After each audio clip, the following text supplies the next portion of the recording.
abonnez-vous à la chaîne YouTube, cliquez sur la cloche de notification pour nous suivre en temps réel, partagez, aimez et commentez la vidéo. ñu ngi leen di nuyu di leen jaajëfal yéen ñi nga xamante ne ni yéenay suivre chaîne bi di Xalaat TV ñu leen di dalalaat ci seen nouvelle vidéo tey nag ñuy wax ci feeru Falémé bi nga xamante ne ni licence d'exploitation bi dañ ko jox benn entreprise turque buy wuyoo ci turu Tosyaali même bu fekkee ni ci ab conférence de presse bu mu def Ousmane Sonko joxe na ci quelques détails mais ñun dañu décider wal leen ay documents lan moo tax parce que directeur général bu APIX muy Mountaga Sy bi affaire bi éclaté rapidement dañ ko programmé ci édition 20h bu RTS pour que mu intervenir apporter ay réponses mais dañu seetlu que ni ci intervention bi bu defoon am na ci ay aspects yu bëri yoo xamante ne nii waxu ci te wax na aussi yoo xamante ne nii amul ay contre-vérité la rawatina ci wàllum financement bi nga xamante ne nii entreprise bi bu defee ab prêt ci ab banque intérêt yi état yu Sénégal moo koy jël en charge mu weddi ko te loolu amul. mu am tamit beneen pàcc boo xamante ni waxu ci muy exonération fiscale bi nga xamante ni moom la ñu accordeel Tosyaali maanaam entreprise bi am na ay possibilité def ay bénéfices fii ci Sénégal exporter fer bitim réew te du fay ay impôt non seulement waxu ci mais tamit journaliste bi nga xam ne moo ko doon interviewé muy Oumou Baldé elle a été tellement nulle maanaam wane amateurisme bu jégg dayoo boo xamante ne nii laaju ko lu jëm ci wàllu exonération fiscale yi nga xamante ni moom la ñu accordeel entreprise turque bi mais dañ koy comprendre parce que journaliste RTS yi ñëpp xam nañ ni liberté pour def seen liggéey ni mu waree amuñu ko. léegi nag ci vidéo bi dañ leen di wan document bi protocole bi nga xamante ni état du Sénégal moo ko signé ak entreprise turque bii di Tosyaali document bi nga xamante ni dañ ko nëbboon Sénégalais yi def ab article boo xamante ni dañu ne bu ko kenn yëg kenn du ko gis ñu dul ñu ko sekk loolu lépp dina leen ko wan ak scandale yi nga xamante ni moo nëbb ci ginnaaw exploitation fer bu Falémé bi. avant tout dañuy préciser que ni gisement de fer bi nga xamante ne nii moom la ñu war a exploiter Falémé ñu ngi ko évaluer lu toll ci 750 millions de tonnes de minerai. minerai boo ko déggee mooy genre xeer la boo xamante ne nii entreprise bi koy exploiter moom lay utiliser pour génnee li nga xamante ni mooy fer bi ci nekk. minerai de fer boobu noonu nga xam ne moom la ñu war a exploiter biir Falémé ñu ngi ko estimer ci 750 millions de tonnes. te mun na ko sax dépasser mais souvent dañuy nëbb ay mbir yu bari donc juste pour wal leen importance bi ak li nga xamante ni mooy enjeu yi. et même avant que état du Sénégal di décider jox entreprise turque bi di Tosyaali licence pour que ñu exploiter suñu fer dafa amoon ñaari entreprise sud-africaine benn bi di Litos beneen bi di Kumba Ressources ñoom ñaar dañu postuler woon pour gagner licence boobu noonu. te présenté nañ ay offres yoo xamante ni moo gënoon ci Sénégal mais. président turc bi muy Erdogan bi mu ñëwee woon Sénégal en mars 2018 moo weñaar loxo Macky Sall pour que mu jox entreprise turque bii di Tosyaali licence bi. bu leen yaakaar ni président dëkk puissant yi maanaam dëkk yi am doole yi bu ñu ñëwee suñu réew yi dañ fiy ñëw rek pour dox mbokk loolu intéressé wu leen ñun kay suñu président yi ñooy dem ay Élysée wala Maison Blanche pour di taxawaalu mais ñoom à chaque fois bu ñu ñëwee suñu réew yi dañuy ñëw pour protéger intérêt seeni entreprise. moo tax Erdogan bi mu ñëwee Sénégal mu sàkku ci Macky Sall mu jox feeru Falémé bi entreprise turque bii di Tosyaali maanaam Macky Sall moom fulaam ñun sénégalais yi ñoo ko xam maanaam gaynde kër xaru mbedd bu jënoog yeneen nawleem président lu ñu ko wax rek mu ne yaaram ka laa. mars 2018 la fi Erdogan ñëw 7 mois après maanaam le 9 octobre 2018 Macky Sall sàkku ci ministre am muy Aïssatou Sophie Gladima muy ministre des mines et de la géologie mu def ab protocole d'accord entre gouvernement du Sénégal ak société turque bi di Tosyaali Holding pour que entreprise bi réaliser ab complexe minier bi nga xamante ni mooy exploiter minerai de fer bi nekk Falémé mooy document bi ngeen di gis nii. ci article 1 protocole bi ñu tënk ci anam gi entreprise turque bi war a exploiter fer bu Falémé bi. exploitation boobu noonu ñu tënk ko ci ñaari pàcc bi ci njëkk mooy société turque bii di Tosyaali moom wala ay filialam dañuy samp ab usine boo xamante nii mooy defar lépp lu jëm ci rond en béton wala ay fil machine yu tukkee ci ay biais de fer. ñaareelu phase bi ba tey ci protocole bi ñu ne gannaaw bi entreprise bi jëmalee complexe bi ba noppi mën na commencer produire ay biais de fer ci tënk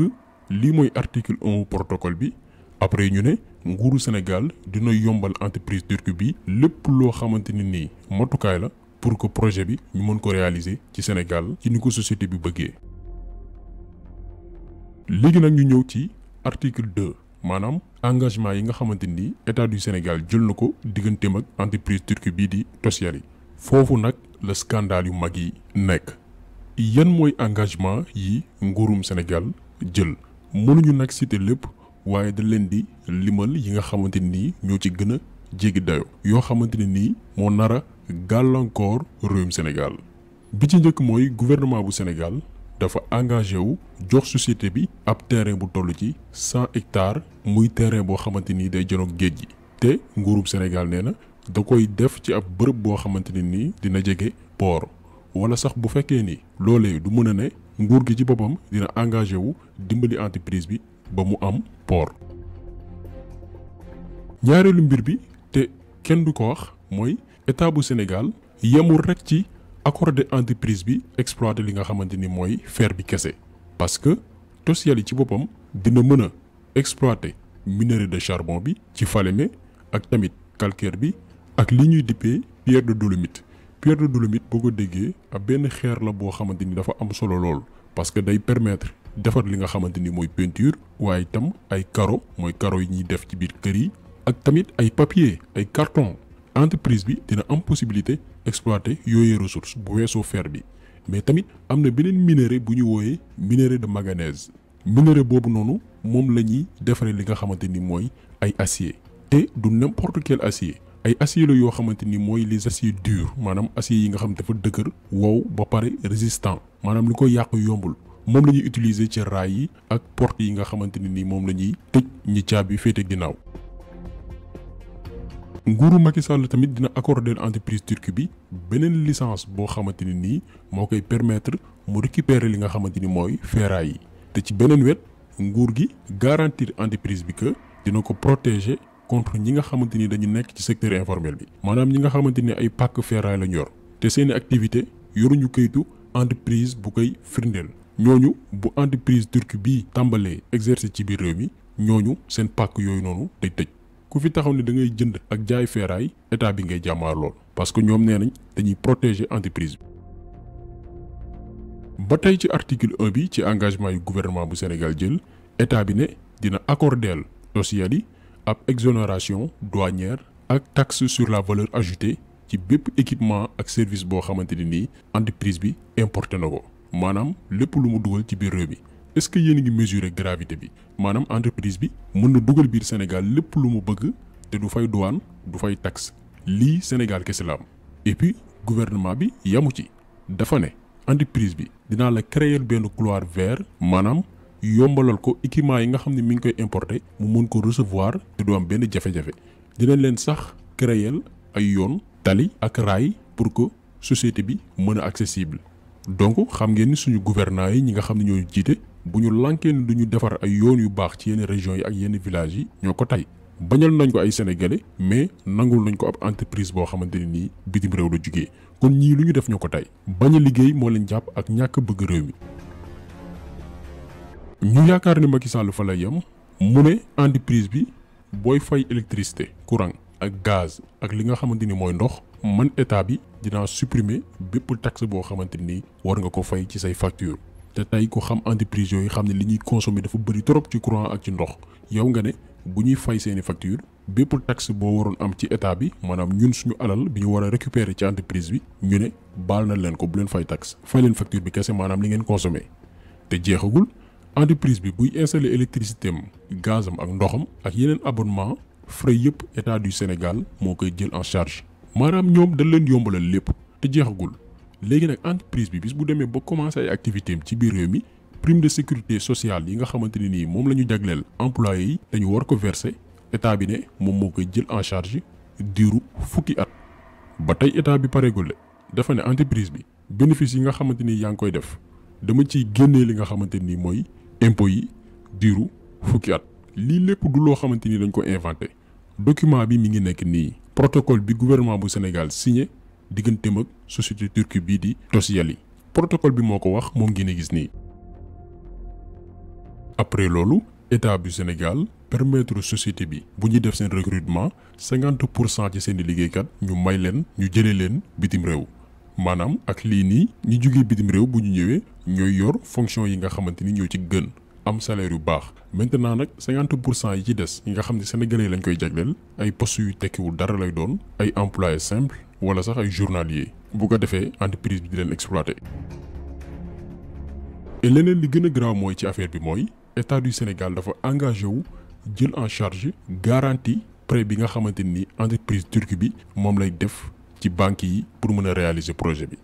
Mountaga Sy weddi na ko bi ñu ko invité woon RTS. mais ñun dossier yi nga xamante ni moom la ñu yor te ki ko signé di ministre des mines bi nga xamante ni Macky Sall moo koy yebal ngir mu signé loolu protocole bi li mu wax la ñuy jàpp ba keroog ñuy gis leneen.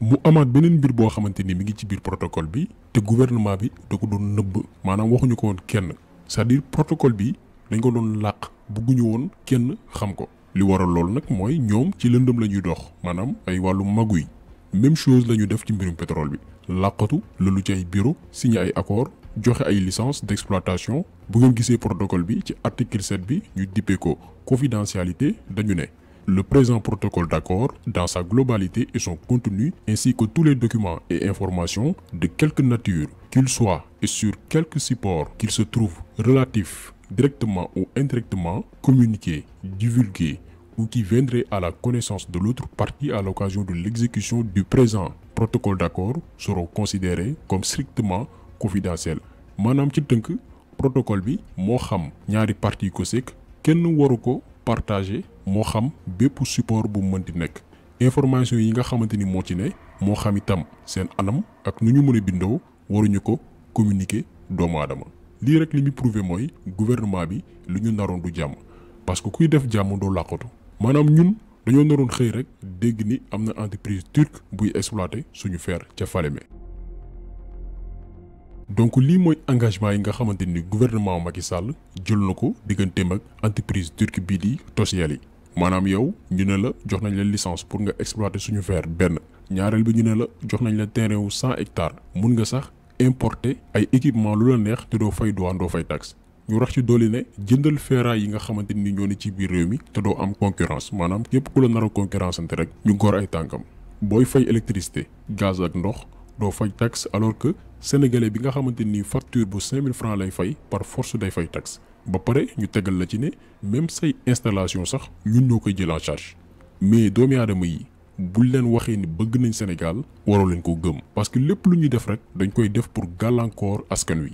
wax leen rek ban entreprise sénégalaise moo am avantage yi ñu jox entreprise turque bii nii amul. même suñu jeunes yi nga xamante ni nii ay jeunes sénégalais yi nga xam ni dañuy créer ay petites entreprises ci biir réew mi ay jeunes yi nga xamante ni dañu ne ñoom soxlawuñu liggéeyal kenn dañuy teg dara ci biir réew mi créer ay emploi pour booster suñu économie ay start-up yuy employé 4 ba 10 personnes ku ci nekk ci biir réew mi benn ci sénégalais yooyee bénéficié wul privilège yi nga xamante ni jox nañ ko ab entreprise bu jugee bitim réew entreprise yu ndaw yooyu nga xam ne ay sénégalais ñoo ko moom dañuy fay ay impôt ba ci sénégalais bi nga xamante ni tey magasin la yor wala cantine wala sax ab marchand ambulant ñoom ñëpp dañuy fay juuti maanaam lii mooy gàllankoor say doom teg leen nattu fitnaal leen ab nit bu jugee bitim réew nag bu ñëwee nga jox ko bépp avantage lii mooy Sénégal.